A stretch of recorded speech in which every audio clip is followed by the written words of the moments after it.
conférence de la pêche du thon, où en sommes-nous? Il s'agit ici de faire une conférence qui cherche à réunir, à faire l'état des lieux des informations que nous avons, des connaissances que nous avons sur la pêche du thon, car le seul point commun que nous partageons tous ici est d'être passionnés par cette pêche, car pendant des années on dépensait des fortunes pour aller pêcher le big game très très loin, et maintenant on peut le pêcher chez nous. Je vous propose d'abord de vous présenter donc à nouveau les deux intervenants. Donc Julien Fessot, guide de pêche à Royan, cordon et évasion pêche, et ça, ou pêche évasion. Cordon, pêche évasion. On ne se souvient jamais le degré de dyslexie de ton truc. Donc ce qui est intéressant, c'est que Julien est guide de pêche, et donc un professionnel, il opère sur l'Atlantique, et il pêche essentiellement au leurre. Okay. Je vous présente aussi Amine Mameri, qui est président, capitaine pardon, de l'équipe de France FFS Big Game, et qui lui réside à Marseille, c'est donc un pêcheur méditerranéen, avec cette caractéristique, il pêche beaucoup lui au broumet, c'est-à-dire aux appâts naturels, et un peu à la traîne. Donc je pense qu'on a là deux intervenants qui totalisent bien les deux approches, tout ce qu'on peut dire sur le thon. Donc on va parler aussi un petit peu de la Méditerranée, et moi j'interviendrai au titre de l'amitié, comme j'ai déjà pêché avec eux pour compléter, mais je vais principalement leur poser des questions. Je voudrais qu'on dise un mot sur l'aire de répartition du thon, puisqu'en fait, quand on parle du thon, c'est surtout du thon rouge, auquel on s'intéresse souvent le plus, et fait un retour spectaculaire. Est-ce que vous pouvez chacun me dire ce que vous avez constaté ces dernières années sur la répartition, la densité et le poids des thons que vous rencontrez sur vos zones de pêche respectives? Alors, sur la Méditerranée, la répartition est entre guillemets historique. Est-ce que ce micro fonctionne? Oui, tu m'entends là? Ok. Oui, donc ce que je disais sur la Méditerranée, le thon rouge existe depuis un certain nombre d'années. On a eu une période dans les années 2007 où en fait on n'avait pratiquement plus rien du tout, il n'y avait plus de poissons. Et grâce à un moratoire, en fait, sur une année, on s'aperçoit, si on prend l'année 2018, qu'aujourd'hui, au niveau des stocks, on est arrivé à des stocks qui sont supérieurs à 1950, qui était la première année en fait où on faisait vraiment de la gestion, on commençait à faire de la gestion. Donc le poisson est revenu. La moyenne, pour répondre à ta question, Louvain, la moyenne des poissons sur la Méditerranée, c'est entre, on va dire, 54 et 65 kilos. Okay, donc là, on est en plein redéveloppement ce sont des juvéniles plus, on va dire. Okay, on a bien évidemment encore des gros poissons, mais la plupart du temps, ce sont des poissons qui sont entre, allez, on va prendre une moyenne de 60 kilos. Et la moyenne de poids a tendance à augmenter, tu penses, va augmenter ou... C'est pas très compliqué. Alors, je vais juste compléter un truc. Je suis également président de la commission nationale Big Game au sein de la Fédération française de pêche sportive, donc je m'occupe également de la répartition du quota qui nous est donné par la DPMA, ainsi que des bacs de thon rouge. Donc en fait, j'ai les informations par rapport aux remontées d'informations de toutes les fédérations. Et entre l'année dernière et cette année, l'année dernière, la moyenne était à 48 kilos. Okay, cette année, on a déjà passé un cap. Sachant qu'un poisson, ça prend entre 10 et 15 kilos par an. Donc, si ça continue comme ça, on va commencer à retrouver des gros poissons. Bien sûr, il y en a, mais beaucoup moins. D'ici 5 ans, si on fait le calcul. Une question. Là, il y a eu une information sur la télévision, qui dit Lucé, tout ça, en ce qui concerne justement la pêche de Marseille en Méditerranée. Et ces gens-là, les Bretons, qui sont installés là-bas avec des bateaux, qui ont vendu leurs bateaux à la NACA, ils ont récupéré des subventions européennes pour s'acheter la pêche neuf, super compétitif. Et la pêche, c'est que des juvéniles qui prennent, hein. Des poissons qu'ils n'ont pas à la taille. Tout le monde le sait, même la politique, tout le monde le sait. Là, vous nous dites que ça revient. Mais avec ce qu'ils sont en train de pêcher, ce qu'on nous a fait voir, moi j'ai des doutes que ça dure longtemps. Je répète la question. Il semblerait qu'il y ait une pression de pêche, surpression de pêche sur les juvéniles en Méditerranée. Et tout, même le monde politique est au courant. Donc moi je me dis, c'est bien beau de dire comme ça, bon, comme ce que vous dites, attirer les gens vers cette pêche-là, mais est-ce qu'il n'y a pas quelque chose à faire, alors que je vous dis, tout le monde le sait, laisser ces gens-là, alors ils ont acheté des bateaux, et c'est des filiales de ceci, de cela, il y a je ne sais pas combien de filiales, et tout le monde pêche, et en surpêche, et sur des sommes extraordinaires. Donc est-ce qu'à un moment donné, il ne faut pas mettre le frein, ou sans ça, nous? Est-ce que demain, vous allez avoir des clients? Alors, question très politique pour démarrer. Je rappelle que Amine, avant qu'il réponde, c'est sa voiture est de la BMW 86 84 747 sur le parking. Tu peux y aller, Amine, vas-y. Alors, je vais vous répondre très très directement. Je ne vais pas rentrer dans une guerre pêche de loisirs professionnelle. Ok. Mais je vais vous donner mon sentiment en tant que dirigeant à la Fédération française des pêcheurs sportifs. Ok. Il est très clair que politiquement, le monde professionnel, pour nous par exemple, un thon rouge, c'est minimum 30 kg ou 115 cm. Vous êtes d'accord avec moi? Les professionnels, c'est 8 kg. On ne parle pas de la même chose. Et c'est là où vous avez raison. Ok? Non. C'est pas pour toute la pêche. Moi, je vous réponds concernant le thon rouge. Ok? Je vais vous parler du thon rouge. Voilà. Donc, le thon rouge, les pêcheurs de loisirs, 30 kg ou 115 cm. D'accord? Les pêcheurs professionnels, 8 kg. Comme vous dites, c'est aux instances politiques de gérer, c'est pas à nous de gérer. Ok? Déjà, il y a quelques années, on a arrêté les seineurs. Les seineurs, qu'est-ce que c'était? Ce sont des pêcheurs professionnels qui arrivent avec des avions, qui repéraient les bancs de poissons, qui entouraient. Ça, c'est déjà arrêté. D'accord? Ce n'est qu'un premier pas. Mais aujourd'hui, quand on parle de pouvoir politique, Nouma l'a très bien dit, demain, vous dites aux pêcheurs professionnels, messieurs, nous allons arrêter, on va vous faire ceci, on va faire cela, qu'est-ce qui se passe? On fait du blocage de port, on fait des grèves, etc. Nous, ça ne nous concerne pas, c'est leur souci. Nous, les pêcheurs de loisirs, on se bat déjà pour avoir un quota qui représente 1% du quota des pêcheurs professionnels.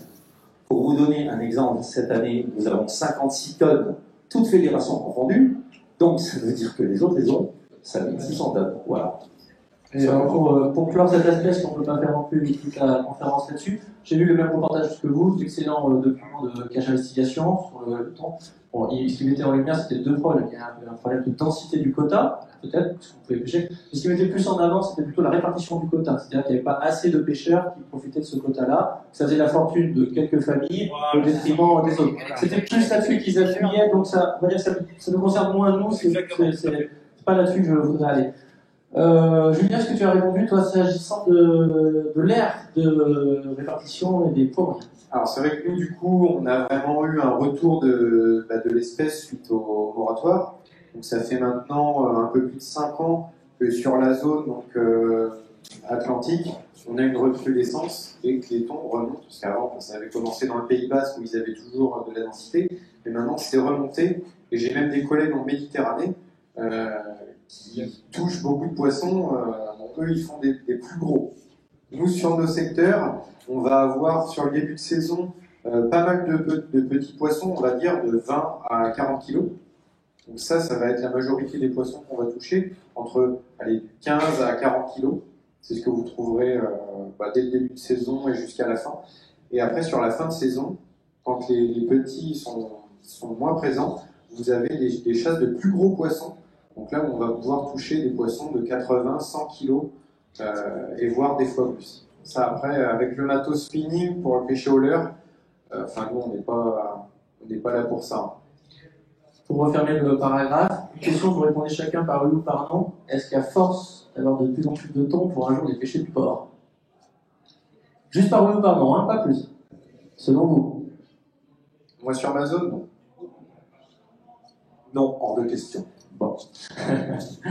Donc, vous voyez, ce qui remonte aussi, c'est que les thons sont de plus en plus gros. Et ça, depuis le temps maintenant qu'on les pêche, ça a commencé à poser problème. Et je sais que Julien nous a amené deux combos pour vous montrer quelque chose. Vous voyez, est-ce que tu peux nous présenter le combo avec le Lazarus Blue là, qui se trouve ici? Et il va vous expliquer pourquoi dans son guidage il l'a beaucoup utilisé, qu'il l'utilise toujours beaucoup, mais peut-être aussi pourquoi il va falloir monter en gamme et vers quoi. Ouais. Oui, je veux bien du coup que tu tiennes l'ensemble. Du coup, là, j'ai pris sur le bateau, moi, en fait, j'ai 3 puissances de canne, donc qui va me permettre de pallier en fonction des tailles des poissons. Après, tout le monde n'est pas obligé d'avoir autant de matos à bord, ça c'est sûr. Mais disons que là, c'est une 50-100 livres. Donc ça va vous permettre de pouvoir faire des poissons moyens et des petits poissons. Dès que vous arriverez sur des plus grosses tailles, ça va être plus compliqué. Mais disons que là, vous avez des ensembles. Chez Okuma, on a un ensemble qui va sortir à 250 €. Donc là, qu'on voit en action. Disons que ça va vous permettre d'avoir, pour ceux qui feront que quelques sorties dans l'année, d'avoir du matériel pas trop coûteux, de ne pas mettre 1000 € forcément dans un ensemble pour aller faire des... C'est qu'on voit notre ami Kevin. Ah, c'est pas moi, c'est notre ami Kevin. En Chine, hein, ils sont là dans le Pays Basque. Non, mais il tient pas physiquement. Ça se passe au Pays Basque. Alors c'est vrai qu'on ne se rend pas forcément compte, hein, pour ceux qui n'ont jamais essayé de pêcher le thon rouge, c'est vraiment un poisson qui est surpuissant. Même un poisson de 20-30 kg, moi j'ai vu des stagiaires à bord de mon bateau, ils en faisaient un et ils posaient la canne parce qu'ils en pouvaient pas. Alors on a aussi montré ce combo pour essayer de casser un mythe. Il n'est pas nécessaire d'investir des milliers d'euros dans un combo pour démarrer la pêche du thon. Alors là tu vas m'aider Julien, combien ça vaut tout ça? Ben là le Lazores Blue c'est un moulinet à 150 €. Et la canne, donc la métalloïde qui va être... Ah oui, la mécanique est en fait un modèle qui est arrêté, qui vaut à peu près 180 €, je crois. Elle valait 180, ouais. Voilà, et là elle va ressortir l'année prochaine sous une forme qui va s'appeler Métalloïde S, en fait, c'est la même canne. C'est vrai que ça nous a permis de modifier le prix, donc comme j'aime bien le dire, c'est Métalloïde S comme 109 €. Donc si vous voulez, avec une canne à 100 € et un boulier à 150 €, on peut prendre des thons. Tu dirais jusqu'à quelle taille pour le Lazores Blue? Parce que ce qui souffre le plus, c'est le moulinet, évidemment. Lazores Blue pour des poissons jusqu'à 60, 70 kg, quoi. Après, il y a quand même largement de quoi se mettre à la pêche du thon. Et puis lui, c'est les combos que tu as sur ton bateau pour les clients. Ouais, on fait la saison avec, sans plus problème. d'une vingtaine de sorties, plus de 50 poissons la saison dernière, et ils ont bien tenu la route. Après, si vous tombez sur des plus gros poissons en fin de saison, que vous voulez les attaquer en popping. Parce que aussi, ce qu'il faut dire, c'est qu'au-dessus de la Bretagne, ils sont même confrontés à un problème, c'est que les thons sont devenus quasi trop gros pour les pêcher en stand-up. Il y a une sorte de course à l'armement, on arrive aux dernières limites de la pêche en stand-up en spinning. Et donc, ces dernières limites, quelles sont-elles? C'est ce que tu es en train de présenter. Voilà, là on est sur un ensemble un peu plus sérieux. C'est une canne qui est en 150 livres, enfin 65-150 livres. Et le moulinet Macaira, qui lui, au niveau des pignonneries, c'est vraiment quelque chose de plus sérieux. Le frein, c'est 20 kg. Enfin, c'est 25 kg. 25 kg. Dans un 25 kg. Donc là, vous allez pouvoir affronter des poissons jusqu'à 100 kg et un petit peu plus, bien sûr. Donc après, c'est en fait, au bout d'un moment, il y a toujours quelque chose qui casse. Mais parfois, c'est le pêcheur. Il faudra passer un peu de temps à la salle de sport pour les faire, ceux-là. D'ailleurs, j'ai une petite vidéo sur ce Macara. Mais ce qu'il y a, c'est que le Macara, par exemple, par rapport à l'Azores Blue, parce que justement, on avait dit qu'on ne serait pas là pour vendre du matos, c'est quand même d'abord un moulinet qui est beaucoup. Alors, ça, c'est de taille 20, il est un peu petit, mais il est assez lourd quand même. Vous voyez, donc, on perd un petit peu de plaisir de lancer, et la canne, c'est pareil, est beaucoup plus puissante. Donc, lancer des petits leurres avec ça, c'est tout simplement pas très très rigolo. Non, ce ne sera pas possible. Non, là, il faudra des leurres de minimum 50 grammes. Je te prépare avec des leçons. J'ai publié super longtemps.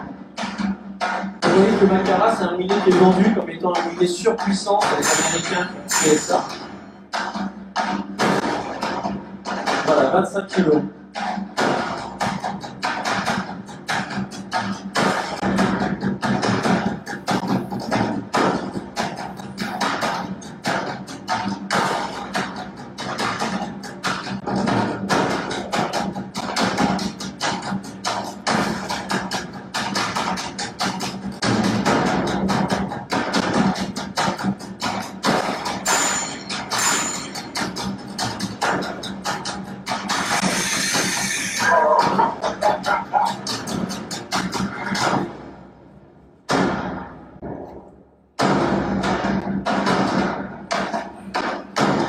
Alors tout ça pour vous dire quoi? Pour vous dire que ce moulinet, bien sûr, il est superbe. Bien sûr, vous pouvez prendre des poissons de 100 kg avec. Mais le problème de tout ça, c'est qu'à un moment, c'est le pêcheur qui ne suit plus. Et même si on peut faire des moulinets indestructibles, même si on peut faire des cannes extrêmement puissantes, pour tous nos amis qui pêchent au-dessus de sur le nord de la Bretagne, la question se pose maintenant de pêcher avec plutôt des moulinets à tambour tournant, et voire même d'utiliser des sièges, hein, comme vous savez, la vraie pêche big game, quoi. Et justement, ce qui est intéressant, c'est que Amine, lui, est déjà dans ce registre-là. Et alors là, Amine, t'es un peu seul au monde parce que je ne connais absolument rien à cette pêche.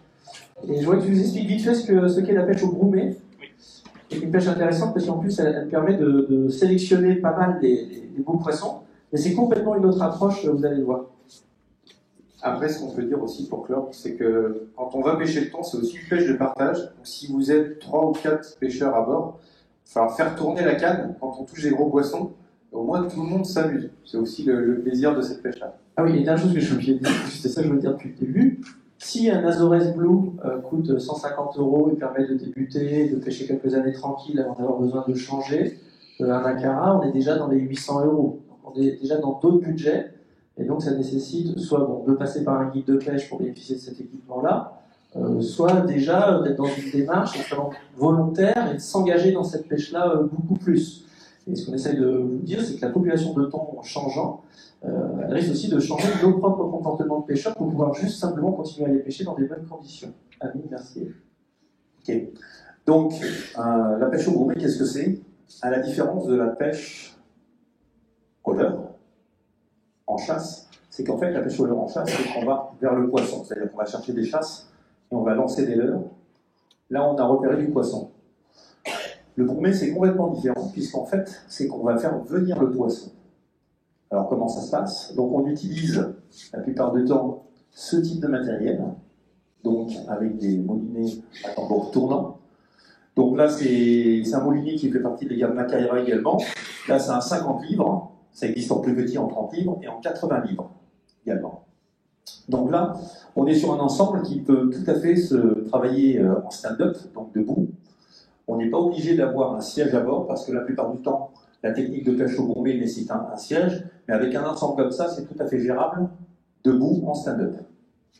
Donc, on utilise la plupart du temps 3 cannes, 4 cannes maximum, où en fait, on va mettre nos lignes à différentes profondeurs, okay, avec un appât qui est la plupart du temps soit un vif de type macro, soit de la sardine morte. D'accord?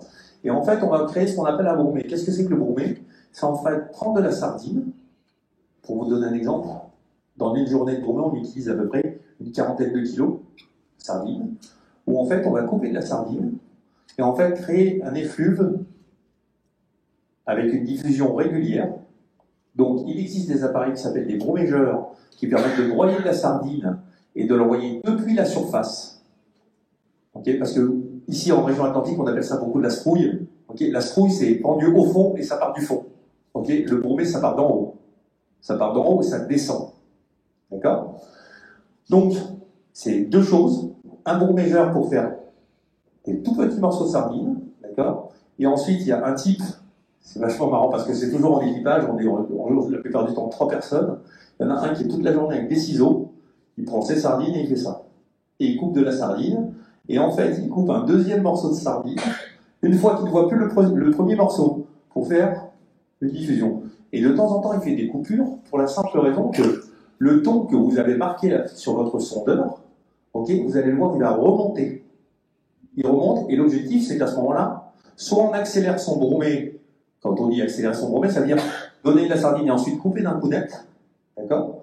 Soit on arrête complètement pour pas le nourrir, parce que l'objectif c'est pas de le nourrir, c'est qu'il vienne prendre l'appât qui est au bout de l'hameçon. On utilise ce type de bas de ligne, d'accord? Je vous ferai passer ensuite, ok? Avec surtout des hameçons circle. Qu'est-ce que c'est que les hameçons circle? Ce sont des hameçons qui se mettent à la commissure des lèvres du poisson. Parce que l'objectif, aujourd'hui, c'est de relâcher du poisson, de faire du no-kill. Okay, et en coin de bouche, c'est très facile, vous défaites votre hameçon, le poisson, il repart. Le circle, c'est une pointe rentrante, très rentrante. Autoférente. Qui fait qu'il ne peut pas s'en débarrasser, se faire tout seul. Et l'objectif, c'est pas qu'il avale, parce qu'un poisson qui avale, la plupart du temps, c'est un poisson mort. Très utilisé pour la pêche du tarpon. Exactement. Merci, Amine. Je t'en prie. Un point sur, parce que c'est une question qui revient, en fait j'ai mis dans la conférence les questions qu'on me pose pour vous. Point de vue éthique, il y a eu, on ne va pas revenir là-dessus, il y a eu une petite polémique il y a quelques années, il y a 2 ans exactement, pour savoir ces thons rouges, est-ce qu'on les monte dans le bateau, est-ce qu'on fait la photo sur les genoux, est-ce qu'on ne le fait pas? Comment on reconnaît d'ailleurs un thon blanc, un thon rouge? Pour reconnaître un thon blanc d'un thon rouge, bah, du coup, les nageoires pectorales sur un thon blanc, elles sont vraiment en forme de banane, donc beaucoup plus longues. Voilà. Après, c'est un des signes distinctifs. Hein. Je ne sais pas si Amine. C'est le plus gros signe d'activité. D'accord. Et donc mon thon blanc, je peux le hisser dans le bateau? Le thon blanc, on peut le garder, on peut le monter à bord et puis faire des sushis en rentrant à la maison. Et est-ce que je peux le relâcher une fois que je l'ai hissé dans le Bah bateau? oui, après on fait ce qu'on veut. Hein. Et pourquoi le thon rouge, je ne peux pas, si je veux le relâcher? Parce que le thon rouge est soumis à réglementation. Ah. C'est-à-dire qu'en fait, je peux répondre à ta question du début, sur le oui ou non? Bien sûr. Ok. Tout à l'heure, Noman nous a posé une question en nous disant, est-ce que vous croyez qu'un jour on va pêcher le thon du bord? Eh bien non. Pourquoi? Parce que pour pouvoir pêcher le thon rouge en France, il faut avoir une autorisation. Et une autorisation, elle est donnée à qui? Elle est donnée à un bateau. Donc, pour pêcher le thon rouge, il faut avoir un bateau. Ok? Donc, si vous allez du bord et que vous avez un bateau avec une autorisation, vous n'avez pas le droit. Vous êtes obligé d'être sur le bateau. Donc, voilà la réponse à ta question concernant la réglementation. Ça ne répond pas complètement à la question pourquoi je ne peux pas le hisser à bord et faire la photo de mon thon rouge sur mes genoux? Pour la simple raison que si tu le hisses à bord, déjà, il faut avoir une procédure particulière. Moi qui fais du marquage, de thon avec des balises GPS et ce qu'on appelle des spaghettis, il y a toute une procédure, c'est-à-dire que le thon, il est hissé à bord à plat. Tout de suite, il a une manche à eau dans la bouche, il a les yeux qui sont couverts. Okay, il est marqué, il est relâché immédiatement. Un thon, par exemple, ça ne se prend jamais, quel que soit le poisson d'ailleurs, par la queue. Le nombre de photos que j'ai vues où les types ils prennent le poisson à bord par la queue, parce que c'est plus facile de l'attraper par la queue, et ensuite de prendre leur photo et de le rebalancer à l'eau, le poisson il est mort. Hein. Vous lui avez cassé la colonne vertébrale. Ok.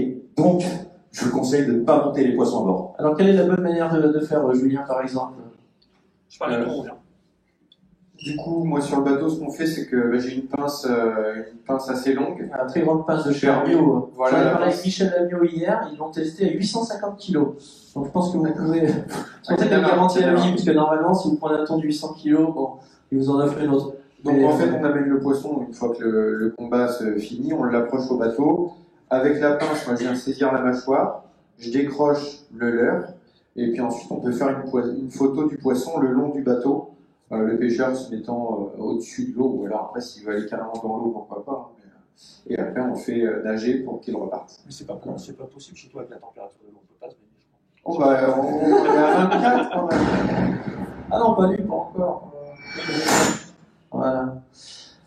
Donc, en résumé, les gestes éthiques à retenir de cette pêche du thon. Pas de thon en dehors de l'eau, Ouais, jamais. et Pour des raisons dans les- réglementaires et éthiques. Il y aurait oxygéné. Et, les réoxygénés. Tu m'as montré plusieurs fois, Julien, une technique pour qu'il soit sûr qu'il reste pas en surface. Là, Alors après, une des techniques, c'est de laisser au bout de la pince et d'embrayer le moteur. En fait, de se mettre au moteur et puis d'avancer avec la pince. Et dès que le poisson commence à renager, voilà. Donc, cette photo-là qui est prise à l'étranger, en fait, donc ça, en France, niet, on oublie ça. Faut pas le faire, à moins de le faire sur un poisson qu'on va conserver avec Alors voilà, une je bague. voulais en venir là. Il y a quand même des bagues. C'est à cause de l'inverse, il ne faut pas faire un procès à tous les gens qui le font. Vous ne savez pas, peut-être qu'ils ont une bague et qu'ils ont décidé de l'utiliser. Voilà. Tout à fait. Pas de chasse aux sorcières non plus. On essaie juste de vous expliquer. Ouais, exactement. C'est pas parce qu'un type monte un poisson à bord et qu'il prend une photo, qu'entre guillemets, il est coupable. Parce qu'il a envie de prendre sa photo, il le bague ensuite. Hein. Ça ne pose aucune problématique. Hein. Okay. Sachant que cette photo à l'étranger, c'est sur un ton jaune. Donc il a complètement le droit de le montrer. Effectivement, il voit qu'il est un peu jaune. Mais remarquez qu'un thon qui saigne, normalement, on ne doit pas le mettre à l'eau parce que. Alors la question est, est-ce qu'on doit remettre à l'eau un thon qui saigne? Vous avez une bague ou pas de bague? Je pose la question. Là, pas de bague. Là, Pas de bague, vous le remettez à l'eau. Il repart dans le milieu naturel, il mourra, etc. Il servira d'appât. Vous n'avez pas le droit de le garder. Si on a le bac, oui. C'est votre choix. Après, si on a une bague, peut-être que c'est celui-ci qu'il faut sacrifier. Exactement, même s'il est plus petit que les autres, même si enfin, du moment qu'il fait 30 kg, enfin pardon, oui, 30 kg ou 1m15, parce qu'un thon d'1m15, c'est là ce qui est complètement fou, c'est qu'un thon d'1m15, ça ne fait pas 30 kg. Hein. Un thon d'1m15, ça fait entre 20 et 26 kg. Hein. S'il est gras, s'il est gros, s'il est long, etc. Tu as accès à des bagues, toi, Julien, ou pas? Alors par le biais d'un club, oui, j'arrive à avoir une bague dans l'année que je partage avec 2 autres bateaux. Donc J'ai on va dire, 30% de thon. Là, c'est un bon exemple de photo faite dans l'eau, hein, qui est assez réussie. Elle a été tournée pour respecter l'horizontalité du poisson. Normalement, c'est une photo verticale. On voit le pêcheur qui est penché au-dessus du franc-bord, au-dessus du boudin, j'imagine, parce que là, le franc-bord est très bas. C'est ça, bah oui, c'est l'avantage aussi du semi-rigide, c'est qu'on peut attraper aisément le poisson, on peut faire une photo sympa au-dessus de l'eau. Et puis ça permet d'avoir une photo sympa. Bon, là, elle est recoupée dans l'autre sens. Je crois que j'ai une photo un peu plus loin, on te voit hein, dans la bonne position pour montrer ça. Voilà, ça permet quand même d'avoir un souvenir pour celui qui vient en guidage et qui veut avoir une photo de son poisson. Pour le coup, vous avez répondu à mes questions. Quelle réglementation? Tu veux rajouter quelque chose, Amine, sur la réglementation? Oui, au niveau de la réglementation, je vous demande vraiment d'être très très vigilant là-dessus, c'est-à-dire vraiment de suivre la réglementation, donc demander une autorisation de pêche au thon rouge, en quille et en no-quille, okay, puisque ce sont des périodes qui sont différentes. Sachez que vous ne respectez pas la réglementation, ça va très très loin. En termes d'amende, c'est minimum 15 000 €, saisie du bateau, saisie du matériel, et si vous êtes de mauvaise foi, la maison, la voiture, etc. etc. Donc ne jouez pas, suivez la réglementation. Si vous avez une bague, vous respectez, vous prenez votre poisson et c'est fini. Vous amusez pas à essayer de traficoter. J'ai une question pour toi. Est-ce que tu as l'impression que sur ton secteur, la réglementation est plutôt bien respectée? Ou est-ce qu'on voit les mêmes abus qu'il y a eu pas mal sur le bar et tout ça, enfin, où il y a eu vraiment du délire pendant des années? Après, je n'ai pas les yeux partout, hein, forcément, mais oui, je pense qu'il y a des abus, comme pour tout, hein, c'est toujours important, parce que le thon rouge, quand même, dans la tête des gens, c'est un poisson qui est excellent, enfin bref, ce qui n'est pas faux non plus. Hein. Et une valeur marchande, est-ce que tu penses Oui, qu'il y avoir... Moi, je me souviens quand même, il y a quelques années sur le bar, il y a le problème des pêcheurs pro, mais il faut aussi payer les gens sa porte. Moi, je me souviens très bien que le bar, c'était une monnaie dans certaines régions de France. On payait sa vidange de bagnole, les services avec du bar. Il y en a qui ont acheté leur bateau comme ça. Est-ce qu'il y aurait un marché noir du thon rouge qui... Alors, le Marseillais secoue la tête. Oui, j'ai envie. Mais en même temps, à Marseille, quel trafic n'existe pas. Même visiblement, la police, c'est pas tout à fait ce qu'on attendrait. Le problème, c'est que pourquoi il y a du... Je vais te montrer directement par rapport à Marseille. Si jamais j'aurais osé cette punchline si on faisait la conférence à Marseille, c'est parce qu'on est loin. Mais j'ai des amis, on va en parler après. Donc, non, pour parler très très sérieusement, le problème du thon rouge, moi en tant que dirigeant fédéral, c'est que ça rend les gens fous. Je vous le dis très directement, ça rend les gens fous. Et en fait, j'ai énormément de mal à les canaliser et à leur dire attention, il y a des règles, c'est comme ça que ça se passe. Parce que le type, aujourd'hui, quand il va à la pêche, et nous m'a donné l'exemple du bar, hein, c'est un très bon exemple. En Méditerranée, il y a un autre exemple, c'est la dorade royale. Okay, le type, il va plus à la pêche, il voit 15 € du kilo. Okay, et le thon, c'est encore pire. Okay, donc, à partir de là, soit on prend des décisions drastiques, comme nous, on a pris au niveau fédéral, en disant, t'es à côté, c'est dehors immédiatement, mais après, on n'est pas policier non plus. Il y a les affaires maritimes, il y a la douane, il y a la gendarmerie maritime, c'est leur job. Nous, on peut le faire fédéralement et au niveau des clubs, au niveau des guides de pêche qui passent les messages, etc., etc. Mais après, on n'est pas magicien non plus. Sachez que c'est, entre guillemets, vous, nous pêcheurs, qui prenons les risques ensuite. Hein. C'est personnel. Hein. Vous avez présenté chacun votre technique en préambule, c'était une manière pour moi de vous introduire vraiment. Là, je vais vous poser une question plus subjective. Donc, toi, tu es pêcheur au Brumé. Je voudrais que tu me dises qu'est-ce qui te plaît dans cette pêche. Mais là, en parler d'un point de vue quasi émotionnel et au niveau des sensations, qu'est-ce qui te fait vibrer dans cette pêche? C'est-à-dire que cette pêche-là, quand je la compare à celle que pratique Julien, par exemple, en termes de résultats, je leur ai mis une rousse à chaque fois quand je plaisante. Non. En fait, la technique de la pêche au gourmet est une technique où en fait, on fait venir le poisson. Okay, donc le pari, en fait, émotionnellement, pour répondre à ta question, c'est est-ce que je suis capable de comprendre ces déplacements, ce qu'il va faire, comment, pourquoi, pour qu'il remonte vers moi. Okay, et c'est une recherche perpétuelle parce qu'il y a une très très grosse adaptation par rapport au courant, par rapport au vent, par rapport au lieu, etc. Les conditions météo sont très très importantes sur cette pêche-là. Si on ne sait pas lire la mer, entre guillemets, à travers le type de grammage qu'on va utiliser pour plomber ses lignes, etc., c'est pas la peine d'y aller. Bien, Donc la mer, il y a beaucoup de recherches en fait. Bien la mer et son sondeur en plus. Là, il y a une Pardon médiation, et son sondeur, il y a une médiation technique de l'éco-sondeur qui a dû changer énormément de choses. Ah mais complètement. Aujourd'hui, l'éco-sondeur est un élément primordial, si ce n'est vraiment indispensable, pour pouvoir pêcher le thon rouge au gourmet. Pourquoi? En plus, avec les nouvelles technologies, je suppose que vous avez tous entendu parler du chirp. Le chirp est une technologie de multifréquence. En fait, ça nous permet de pouvoir faire ce qu'on appelle de la dichotomie d'écho. C'est-à-dire quand vous avez un banc, par exemple, de sardines ou d'anchois, etc., et qu'à l'intérieur, il y a un thon rouge qui est en train de chasser, grâce à ces technologies-là, on arrive à ressortir l'écho et on sait qu'il y a un prédateur à l'intérieur. Donc ça va très très très loin dans la recherche. Il n'est plus occulté par le banc de poisson. Exactement, c'est exactement ça. C'est exactement ça. Donc émotionnellement, c'est ça qui est très intéressant. Mais c'est pareil, je rebondis par rapport à cette question-là, sur la traite des gros thons, hein, ce dont on doit parler tout à l'heure. Avant que Julien réponde, est-ce que tu peux nous commenter la vidéo là qu'on va voir? C'est si elle démarre, c'est un record. Voilà, c'est un record de France, il me semble. Ouais, tout à fait. Donc là, c'est une vidéo qui est faite par moi-même. C'est avec Bruno Dalmas, qui est membre de l'équipe de France. Okay. Donc on utilise dans l'équipe de France le matériel Macaira. Je vous laisse la regarder, je vous la commenter.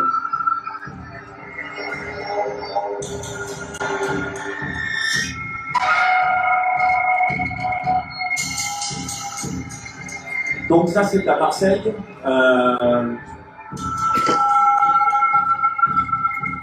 Donc ça se passe à Marseille sur une mer très très dangereuse, vous pouvez le voir. Non, il y avait de la mer, sérieusement, ça a l'air, les images aplatistes, il y avait vraiment de la mer. Donc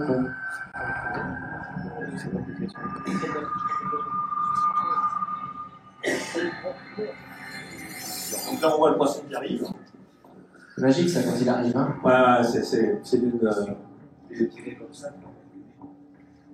Il faut savoir que là, on se dit oui, c'est pas un gros poisson, machin, etc. Mais il faut savoir qu'on pêche en 30 livres. Le fil, c'est du 30 livres. Alors c'est ça qu'il faut que tu expliques, c'est que la notion de big game, oui. C'est pas big, qui est important, c'est game en fait. Hein, exactement, parce qu'en fait, on utilise des classes de lignes différentes. Okay, les classes de lignes différentes dans le big game, ça va de 20 livres jusqu'à 80 livres. Pour faire simple, on peut pêcher la plupart du temps. Ça, c'est du 50 livres, on peut pêcher en 30 livres, on peut pêcher en 50 livres, en 80 livres. Et en fait, on homologue des records avec la classe de ligne utilisée. Donc, quand on dit là, c'est du 30 livres, en fait, c'est une ligne qui fait 15 kg. Donc, si demain j'arrive avec un petit monofilament en 20 centièmes et que je prends un tour de 100 kg, je suis record du monde pour longtemps. Quoi. Ce qu'on appelle Dieu, on a. Dieu. Oui, c'est ça, c'est exactement ça. D'accord. Ouais. Les Américains sont très sensibles à ça, nous beaucoup moins. Il y avait en France, il n'y avait que Patrick Sébille qui était vraiment à fond là-dedans. Mais aux États-Unis, c'est vraiment un jeu, c'est-à-dire que les mecs vont à la pêche avec du fil le plus fin possible et ils homologuent, ils repèrent, par exemple, j'ai absolument n'importe quoi. Le snook le plus gros qui a été pris en 10 centièmes, c'est 400 grammes. Puis avec leurs 10 centièmes, ils essayent de faire un 500 grammes. Comme ça, ils ont un petit diplôme accroché chez eux. Chez eux, c'est très ludique. Évidemment, comme partout dans le monde, ce qu'ils appellent le record all tackle, c'est-à-dire tout matériel confondu, et bien sûr le plus prestigieux, le plus gros espadon jamais pris. Mais au moins, ça permet de fragmenter aussi les choses et de donner à tout le monde la chance, peut-être, s'il a une certaine habileté. Et par exemple, si vous êtes dans une zone de pêche où vous n'avez pas de très gros thon, vous ne ferez jamais le record de France du thon all tackle. Et ben, essayez peut-être de le battre avec ce que vous êtes. Par exemple, vous avez des thons de 40 kg. Repérer quel est le record avec telle longueur de ligne, essayer de faire plus gros, et puis voilà, ça peut être exactement ça. Ça peut être sympa. Julien, qu'est-ce qui te plaît tant dans cette pêche au leurre? Moi, ce qui va me plaire, en fait, ce qui me plaît dans la pêche sur chasse, c'est le fait de voir les chasses. Donc, on voit vraiment les thons sortir hors de l'eau. On approche au bateau, il faut essayer d'avoir une approche discrète. Donc, c'est vraiment tout le contraire, en fait, de la pêche au gourmet, où là, on essaye de faire venir. C'est que là, on va vers les poissons et on a vraiment, c'est comme de la chasse en fait. Il faut repérer. Là, on n'a quasiment pas besoin du sondeur. C'est tout au visuel en fait. On va repérer où sont les oiseaux. Au loin, parfois, on voit les chasses à plus d'1 mille. Donc, et c'est ce côté de l'approche et après lancer lancer sur la chasse pour essayer de déclencher une attaque. Et parfois, on a des attaques comme on a eu sur une des sorties avec Nouma, où le stagiaire qui était là a eu un poisson qui a suivi et qui est monté sur le leurre 3 fois d'affilée jusqu'au bateau, où il a finalement pris à moins de 10 mètres. Alors voilà, ça c'est des émotions. C'est quand vous voyez des poissons gros comme des commodes sur une largeur comme un stade de foot, que ça bouillonne, que ça chasse, vous avez un peu peur de lancer dedans. Tellement.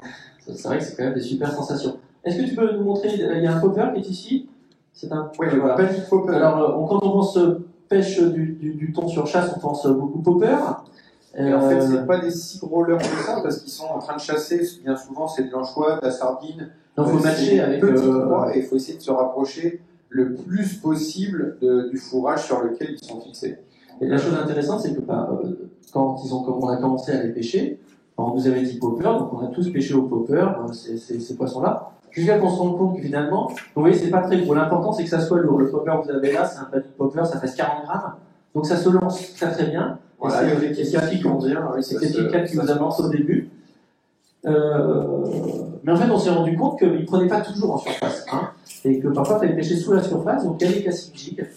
Mais en fait, on a fait faire développer par nos amis de chez Savage Gear, il a une très belle casquette sur la tête. Matt nous a fait un scan 3D d'un macro, donc qui est vraiment super réaliste. D'ailleurs, je pourrais le faire passer. Oui, tout à fait. Attention aux hameçons. Exactement. Et alors, ce qui est intéressant, c'est qu'il y a 3 tailles. J'aurais bien que tu montres les 3 tailles qu'il y a. Vous avez vu la grosse taille qu'il y a là-bas? Alors, ça, c'est la taille du milieu. Et après, il y a une plus grosse taille qui est en train de circuler également. Moi, ce que je voudrais que tu nous expliques, c'est pourquoi il y a 3 tailles. C'est ça qui est important. Voilà. Alors, en général, sur la pêche du thon, ce qu'on a pu remarquer au fil des saisons, c'est qu'au début de saison, les poissons sont fixés sur des proies plus petites. Donc, c'est là qu'il faut, en général, les leurres d'environ 10 cm qui soient suffisamment lourds pour les lancer à une trentaine de mètres. Et après, plus la saison avance, plus les poissons vont augmenter en taille et moins ils vont être concentrés. Et là, bien souvent, en mettant un leurre plus gros, on arrive à décider des poissons qui sont isolés. Moi, j'y croyais pas, mais c'est vrai que ces poissons qu'on voit parfois sauter, chasser une fois au loin tout seul et qu'on ne revoit plus, la mer étant immense par définition. Quand Julien m'a dit j'ai des échantillons, j'ai des protos, commence à lancer jerk, j'avais vraiment l'impression de pêcher au milieu de nulle part. Mais en fait, ce qui se passe, c'est que ce gros leurre, moi ma théorie c'est aussi ça, c'est que ça présente une grande silhouette, les poissons sont dessous et ils voient ce qui se détache du ciel. Et le leurre est suffisamment gros pour qu'ils le voient et qu'ils se décident à se déplacer sur toute la colonne d'eau pour venir le chercher. Et c'est certainement très proche du mode de chasse de ces gros poissons solitaires qu'on voit en fin de saison, dont on voit bien qu'ils ne chassent pas dans des bords en fait. Ils chassent autre chose. Je ne sais pas quoi, mais ils chassent autre chose. Ouais, pas forcément. Puis en plus, il se déplace très vite. C'est un poisson qui peut nager à plus de 80 km/h. Donc c'est pour ça qu'il faut du matériel quand même qui tienne le choc. C'est-à-dire qu'une fois qu'il est piqué, vous prenez un départ, il part comme une balle, quoi. Et la dernière chose, donc tout ça pour vous dire qu'il faut sortir du schéma du popper, parce que donc il y a des jours ils montent au popper, c'est ce qu'il y a de plus sympa, hein, c'est ce qu'on disait, mais quand ils montent pas sur le popper, c'est aussi sympa d'avoir des touches, donc il faut passer à autre chose. Je pense que le smack stick là, c'est vraiment une bonne solution. On a beaucoup pêché avec au niveau prototypal, donc là c'est des produits finis, il faudra les mettre dans l'eau et essayer, mais a priori c'est bon. Mais ce qui est sympa aussi, c'est que tu as fait pas mal de tentatives, et quand, par exemple, le petit calamar, ça c'est sympa. Oui, le Parce qu'il y a des fois, le swing squid, c'est ça. où là on peut utiliser aussi bien pour le thon blanc sur de la traîne lente. Alors sur la traîne, ce que font les mecs, c'est un petit peu le décaloter, si je veux dire, sans faire métaphore. Voilà. Les mecs le remplissent de véritables calamars, ils le referment, ce qui fait que vous avez finalement un vrai calamar, puisqu'il a l'aspect du calamar, le goût et l'odeur du calamar, sauf que vous vous embêtez pas à aller pêcher des calamars, vous prenez juste des calamars congelés au supermarché, et vous pouvez prendre plusieurs poissons avec. C'est du TPE, c'est un matériau qui a un énorme défaut, c'est que vous ne pouvez pas le mélanger au PVC, sinon tout fond, il y a une petite réaction chimique qui se produit, il faut les isoler, mais qui a une énorme qualité, c'est que c'est super résistant, même les barracudas et tout ça ont du mal à les déchiqueter quand même. Donc ça, c'est quand même super sympa pour la mer. Pêcheur à la traîne utilise là-dedans, mais aussi, alors bon, moi perso, pas trop, mais quand on lance ça dans une chasse, il y a un effet, il me semble, peu de poissons résistent à un calamar, j'ai l'impression. Même quand ils sont pas venus pour ça. Les céphalopodes, c'est une nourriture privilégiée pour beaucoup de prédateurs, donc, et les tonidés compris. Tu nous commentes cette vidéo? Oui. Donc là, on voit en train de combattre un petit thon rouge. Alors, on s'excuse pour le mauvais coup au niveau du short. Niveau taille, ça devait faire une trentaine de kilos à peu près. Et la puissance du poisson qui est arrivé au bateau. Là, j'ai un frein qui est réglé, qui est taré à 7,5 kg. On peut voir que ça n'empêche pas du tout. Alors 7,5 kg, à la main, vous ne sortez quasiment pas la tresse. Donc les cannes qu'on voit, c'est les métalloïdes qu'on a présentés. Ça, c'est les métalloïdes, donc ça doit être la 50-100 livres. Alors c'est vrai qu'un des privilèges qu'on a, c'est que souvent on croise des dauphins au cours des sorties thon parce qu'on va assez loin, on va au large. Ah, je le connais, lui, il est beau. Ouais. Quel bon pêcheur. Il a déjà beaucoup plus d'allure, ce gars. On se voit tout de suite. Regardez, d'une main, hop, il l'a maîtrisé. Ah, il prenait des petits poissons, c'est aussi pour ça. Physiquement, il tient vachement. Alors ça, c'est le bateau sur lequel on a pêché cette année. Tu changes ton bateau. Oui, normalement, je change de bateau. Là, c'était mon Ember 630. Donc, il y a un bateau au Turier. Donc celui-ci, j'ai vu passer un panic popper. J'ai l'impression que tu lui as vendu au panic popper. Ah oui, ça doit être ça. Ça doit être une journée de popper. Ça, c'est sympa. C'est la fameuse pince. Bon, on a parlé. Voilà, la pince à bio qui va vous permettre d'attraper facilement les poissons. Voilà. Donc là, on voit que je...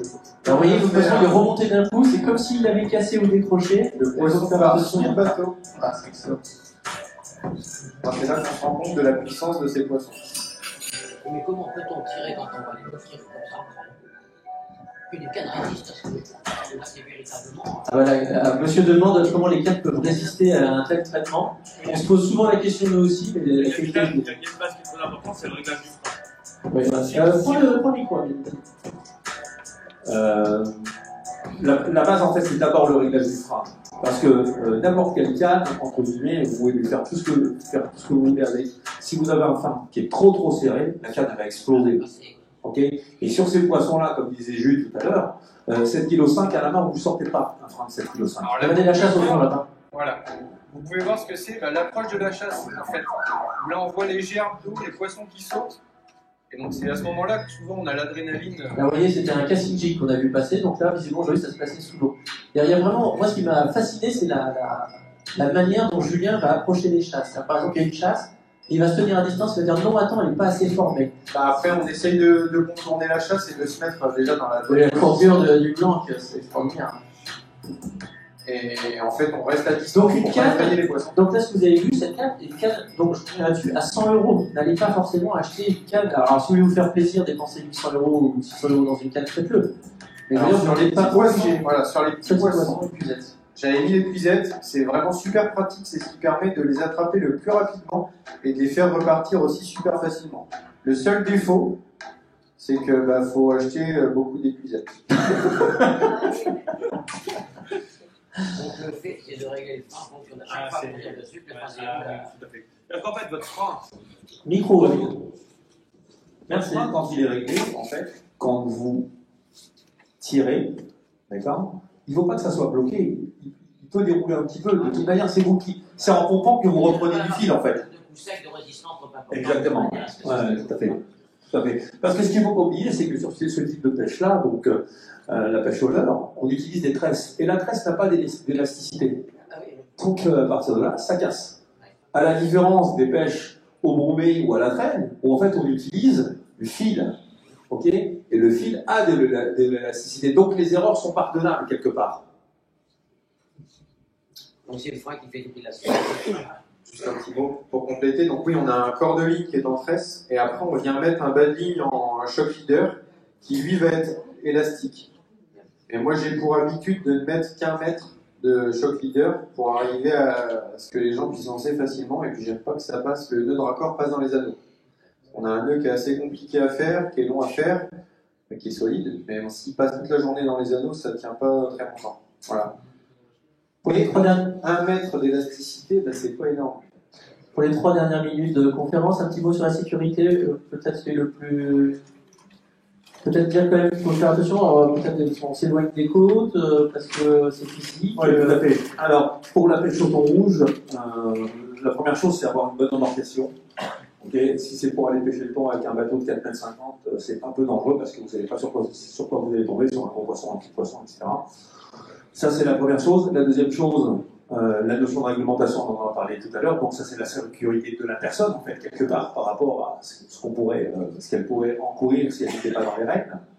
Le troisième point, si on pêche ce qu'on appelle en stand-up, c'est-à-dire debout ou au siège assis, c'est pas la même chose. En stand-up, il faut toujours avoir quelqu'un qui vous tienne par sécurité. Okay, parce que le rush d'un poisson, ça renvoie à méchant, comme on dit. Il faut qu'il y ait quelqu'un derrière au baudrier pour vous tenir. Hein. Okay, gilet de sauvetage. Ouais, gilet de sauvetage, également, j'allais y venir. Donc aujourd'hui, c'est des gilets de sauvetage, vous avez tous vu, très très très simple, pas lourd du tout, on n'est plus à l'éponge géante. Autogonflant. Ouais, autogonflant, etc. Ouais, tout à fait. Tout à fait. Et si vous n'avez pas la possibilité, parce que s'il y a quelqu'un qui est à la barre pour guider votre bateau, mettez une longe, hein. Il n'y a aucun problème, hein. Vous mettez une longe de 3 mètres ou de 4 mètres, ok, vous vous attachez. Ok, c'est de la sécu.